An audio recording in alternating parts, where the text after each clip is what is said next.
గుడి కోసం చేయాలన్నా కూడా కష్టపడి కాంగ్రెస్ పార్టీని గెలిపిస్తే మంత్రి పొన్నం నా భూమికే ఎసరు పెట్టాడు. గుడి కోసం 30 కోట్ల భూమి ఇస్తే పక్కనున్న నా ప్రైవేట్ భూమి మంత్రి పొన్నం ప్రభాకర్ కబ్జా పెట్టాడు. మంత్రి పొన్నం ప్రభాకర్ కబ్జా భాగోతం మీద ఆధారాలతో సహా చూపిస్తూ ప్రెస్ మీట్ పెట్టిన సినిమా డైరెక్టర్, కాంగ్రెస్ సానుభూతిపరుడు సయ్యద్ రఫీ.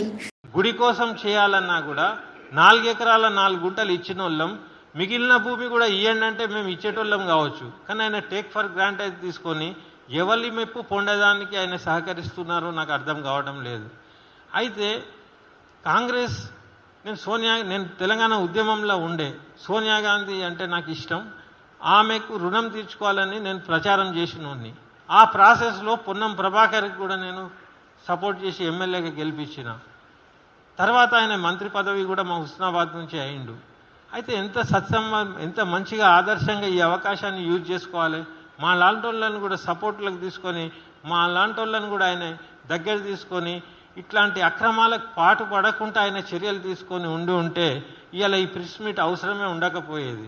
మనం ఉద్యమకారులం, మనం ఎవరికి భయపడేది ఏం లేదు. అది మంత్రి కానీ ఎవరైనా కానీ, ప్రభుత్వాలను కూడా తెచ్చిన వాళ్ళం, కూలగొట్టిన వాళ్ళం. నేనంటే నేను ఒక్కరిని కాదు, నా వెనక తెలంగాణ ఉద్యమం ఉంది. నేను ఈడ కూర్చొని మాట్లాడుతున్నా కావచ్చు, కానీ దీన్ని నేను ఒక ఉద్యమంగా దీన్ని రగిలించదలుచుకోలేదు, మంచి వాతావరణాన్ని చెడగొట్టదలుచుకోలేదు.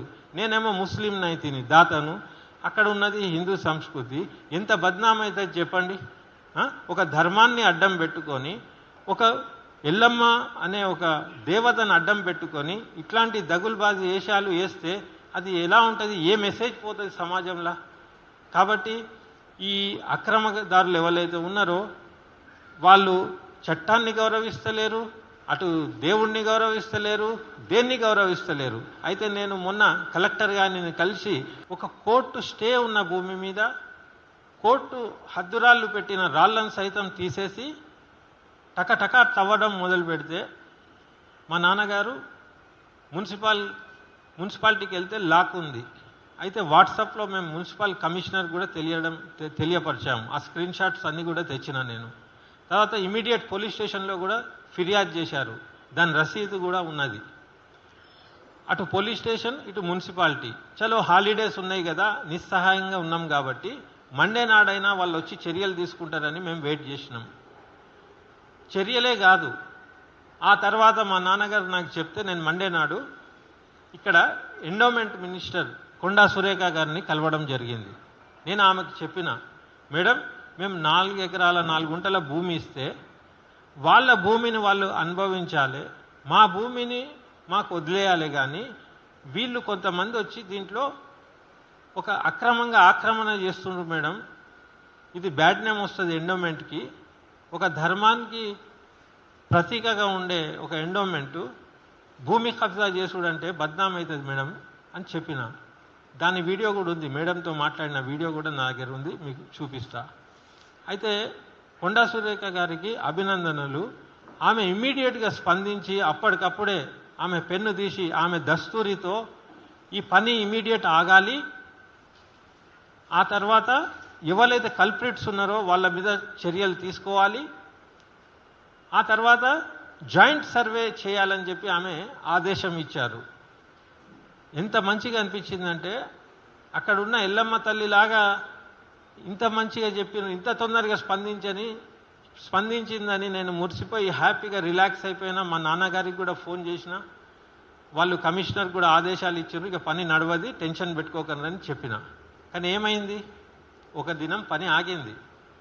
మళ్ళీ నెక్స్ట్ డే మళ్ళీ పని నడుస్తుందిరా అని మా డాడీ మళ్ళీ ఫోటోలు తీసి నాకు పంపితే మళ్ళీ నేను షాక్ అయినా. ప్రభుత్వంలో ఉన్న ఒక మంత్రి ఎండార్స్ చేసిన లెటర్ కమిషనర్ అందరికి ఆదేశాలు ఇచ్చి ఏందని చర్యలు తీసుకోవాలని చెప్పి మళ్ళీ పని మొదలవుడంటే దీని అర్థం ఏంది అని షాక్ అయిపోయినా నేను. అప్పుడు నేను నెక్స్ట్ పని ఏం చేసిన అంటే, మున్సిపాలిటీ జాయింట్ డైరెక్టర్ని కలిసి, సార్ నేను అక్కడ మున్సిపల్ కమిషనర్కి చెప్పినా ఆయన ఆపట్లేదు, మరి ఇది ఏం పద్ధతి, మీరు ఒకసారి మాట్లాడాలని చెప్పి నేను గట్టిగా చెప్పిన.